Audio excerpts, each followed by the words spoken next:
Yo, what is up, everybody? On all levels except physical, I am a wolf. We are back on another video. In this video, we're taking a look at the entire NFC North training camp. Okay, so someone put out an article here talking about every single team's training camp, so maybe we can learn a little bit and also expose some people. I don't know why I threw that in there, but who knows? Anyways, let's get right into it.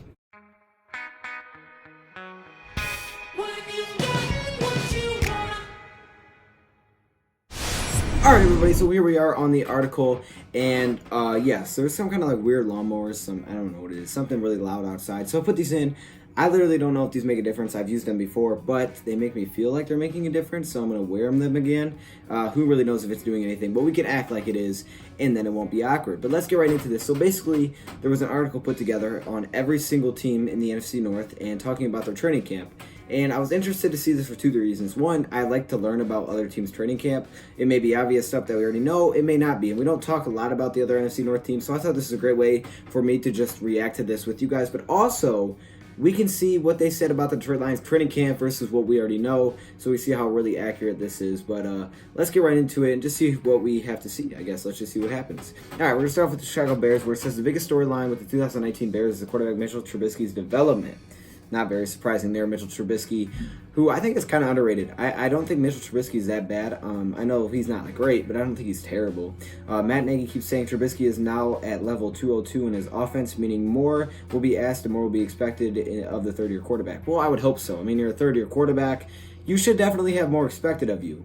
Trubisky had some great games last year against the Bucs and the Lions, and some games that exposed his weaknesses, staying in the pocket and getting to his second or third read, Eagles-Rams. That's definitely something that we probably knew without even having to talk about the training camp.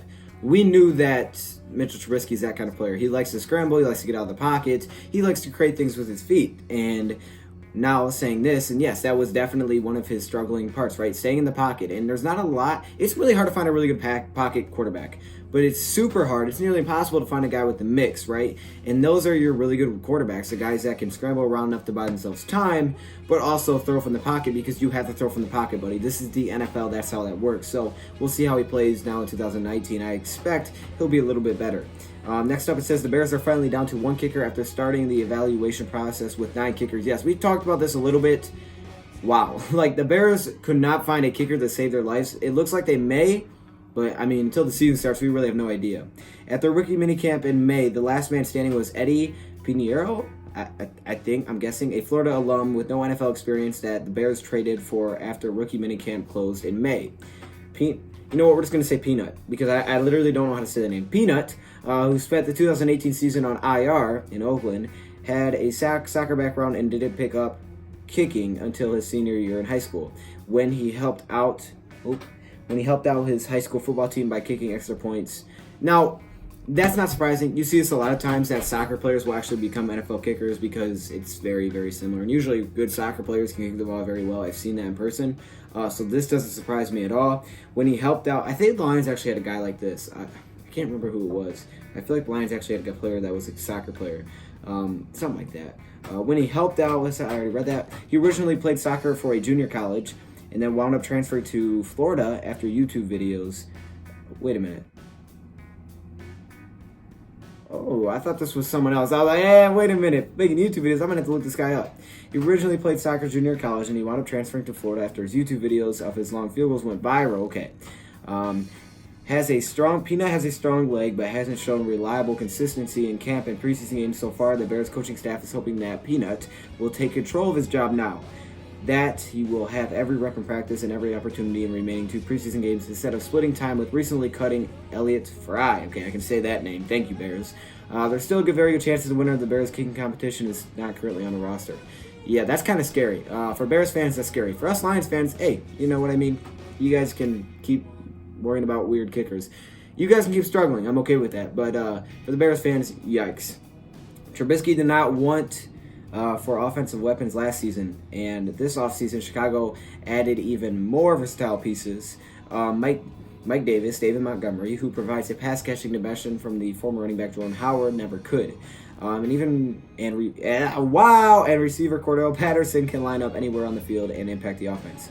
Mike Davis, okay. David Montgomery, the new running back, he's a solid running back. I mean, he's got pretty much the all-around package. Cordell Patterson is Like don't hype it up like it's something like great. It's Cordell Patterson, okay? The Chicago returns most of its dominant 2018 defense, and the group has continued to impress in practice. Roquan Smith, who missed all of Chicago's training camp last season during a contract holdout, looks sharp in his first camp and is developing more into a leader on defense. Not surprising. The Bears have a great defense. I mean, if you didn't know this, you haven't been paying attention to the NFL. That's why the Bears are so great. Now, it's time, baby. Let's get right into it. Let's see what they have to say. So first off, it says, quarterback Matthew Stafford took a week off from practice between the Lions' joint practices with New England and Houston. Before this, he'd missed only 1 day of practice since 2012. That's crazy. And that was to sign his current contract. Though the Lions said it was pre-planned rest period, this is absence, and struggles with consistency in practice had led to some speculation about Stafford's health. Look, first of all, he's healthy. Okay, don't worry about it. It's a rest day, and I'm glad he has rest days. I'm 100% for rest days, 100%. And then it says, is his back injury from last season the cause? Stafford also hasn't played in the first 2 preseason games, but he told reporters Monday that his back is not a problem, that he's feeling good. Stafford's fine. We don't need to see him in preseason. But again, I do have a video on that, so definitely let me know in that video. Definitely go check that video out if you have not. Next up, we got first-round pick T. Jackson, and tight end at Iowa looks to be headed for a big role in the Detroit Lions offense. Not surprising. I have really heard pretty much only good things about Hockenson throughout the entire training camp, so yeah, he seems to be playing okay. Hockenson picked up a 22-yard catch and run for his first pro catch in the Lions preseason game against the Texans. New offensive coordinator Darrell Bevell can do more with a revamped tight end room. Hockenson and veteran Jesse James are versatile players, which opens up options the Lions can run out of the same personnel groupings with 2 tight ends. Exactly, and that's why we did it, man. You got 2 tight ends that can catch and block. That's perfect. Then we see, in January, the Lions hired Sean Ryan as a quarterback's coach. Stafford, third quarterback coach in 4 seasons. That's whack, first of all. Ryan joined the Lions from Houston, where he was with the Texans quarterback's coach, which is kind of strange because I think that was something that really wasn't talked about when they went to play the Texans, but, maybe something that's a little bit interesting.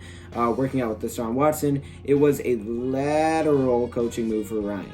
But he said he's excited to work with a veteran like Stafford, a difficult challenge than coaching Watson. Can he give Stafford, who is coming off one of the worst statistical seasons of his career, a boost? Stafford's going to be fine. Stafford's going to be fine. Last season was just a complete mess overall. Our offense coordinator, Jim Bob Cooter, was trying to run an offense that he didn't want to do. We had injuries all over the field. We were 6-10. Just as a team, we struggled. New coach. It was whack last year. Just don't even think about last year as a year. Detroit's defensive line is loaded with talent. Damon Harrison was recently activated off the NFI list, and the Lions signed former Packer Mike Daniels and Patriot Trey Flowers. Detroit also returned Ashawn Robinson to Sean Hand, who is coming off strong rookie season. Daniels is day-to-day with a foot injury ligament from last season, but when he's fully healthy, this line is stocked. But look at what they didn't bring up. They did bring up my man Romeo. When I say that Romeo's underrated, this is why. This is absolutely why. Why are they not bringing up Romeo Quora, but they're bringing up guys like Deshaun Hand? Let's see what they have to say about the Packers. Aaron Rodgers is totally over Green Bay's biggest storyline. The one surrounding his relationship with head coach Matt LaFleur. We have a great line of communication, he told the reporters last week. I wish you just knew this. I don't care. I don't need to go out and prove anybody how great Matt and I are getting along, or him stand up there and say how great it has been. Look, we're having a great time. We are communicating, and the conjecture is for clickbait, news stories that you guys put into websites. Okay, I'll give Aaron Rodgers a little bit of credit there. Yes, a lot of time people try to make stories out of nothing, but at the same time, Aaron, you're kind of like a drama queen. I'm not gonna lie, man. That's just what I get that vibe out of you.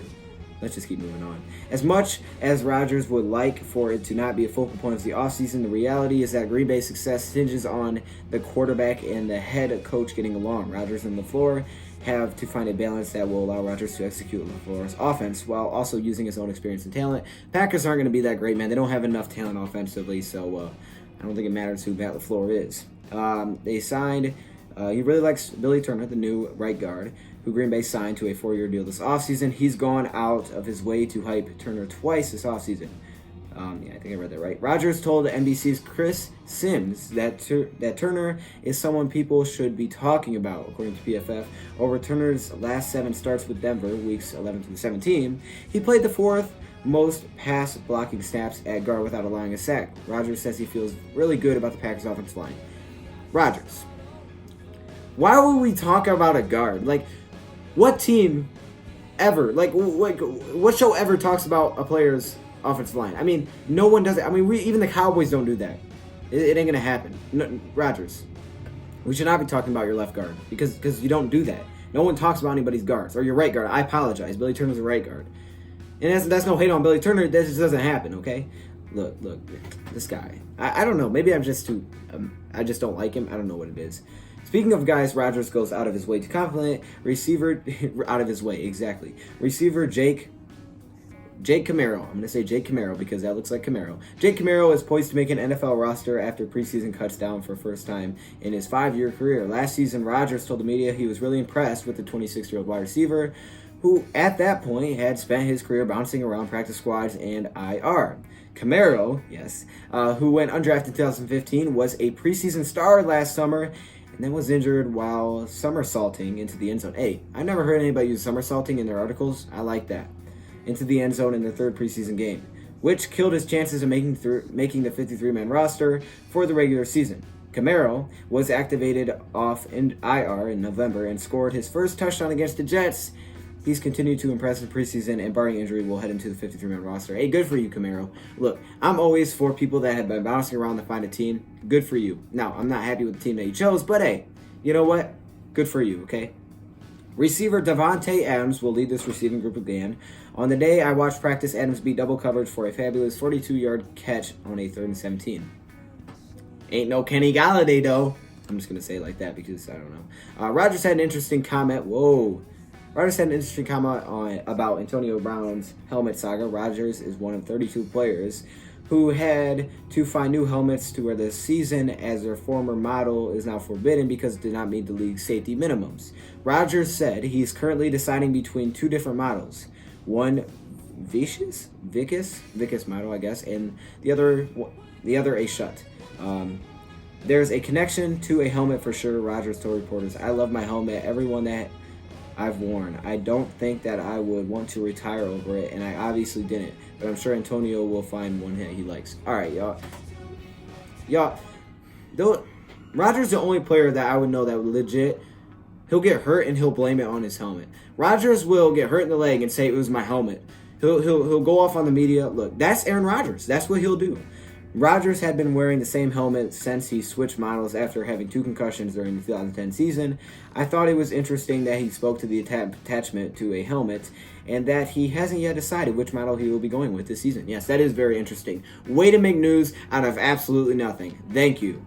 Packers defense looks very different this year with new additions. Free agent signings Zadarius Smith, Preston Smith, Adrian Amos, and draft picks Rashawn Gary, and Darnell Savage. Quarterback Jair Alexander is going to have a great season, building off an impressive rookie year. Wow, that was interesting. Minnesota Vikings, here we go. Finish this thing off. First round pick, Garrett Bradbury, who honestly, I like Garrett Bradbury. I think that's my favorite pick that they made. One of the team's most important weaknesses last season, Bradbury is the starting center. Okay. Pat shifted to left guard, and Minnesota and signed another guard, Josh Klein, in free agency, along with right tackle Brian O'Neill, and second round pick in 2018, and left tackle Riley Reif in his 3rd year in Minnesota. This line is built to support the run game. Riley Reif, man. Every time I hear that name, it's just weird. It's weird to not hear him with the Lions. I don't know why. Gary Kubiak was hired in January as a senior offensive assistant, and he and the Vikings offensive coordinator Kevin Stefanski, yep, I can say that, have teamed up to get the most out of Kirk Cousins. A commitment to more play-action throws, an outside zone running scheme, 2 tight end sets, and more time with the QB under center are all staples of this offense Cousins was familiar with in Washington. Look, I'll tell you one thing right now, it won't matter. Because Kirk Cousins ain't that good. He ain't that good. The Vikings trade a 5th-round pick for Ravens kicker punter Kure Vedvik. Incumbent kicker Dan Bailey has struggled in practice, and Vedvik, that's a weird name, was brought in to compete for either Bailey's job or punter Matt Wiles' job. And it's unlikely Vedvik. Okay, how many times are you going to say Vedvik? Like, we understand it's a weird name, okay? Can we just say his first name? Yeah, no, let's not say his first. I can't pronounce his first name either. Just keep it with Vedvik. I understand. I for a second, I was like, what are you guys doing? Now looking at his first name, you guys are doing okay. It's unlikely Vedvik will make the team with both jobs. In his first preseason game as a Viking, Vedvik handled kickoffs, punted 3 times, and kicked an extra point. Bailey took the lone field goal attempt and added an extra point. Minnesota has been in a tough place for kickers to succeed recently.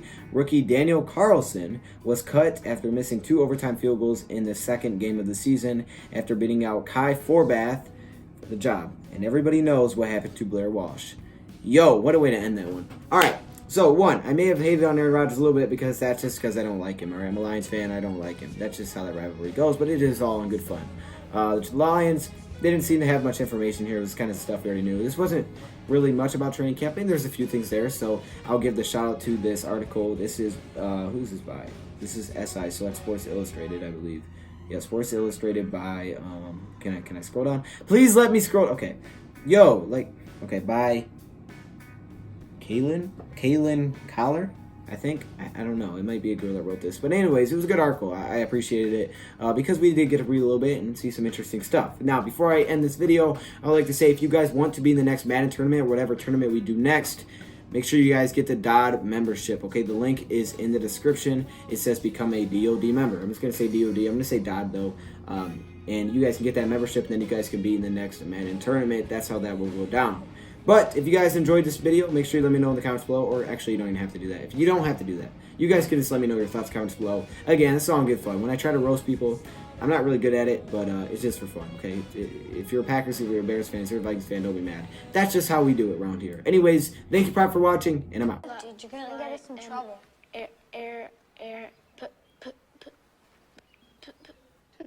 Today, Junior?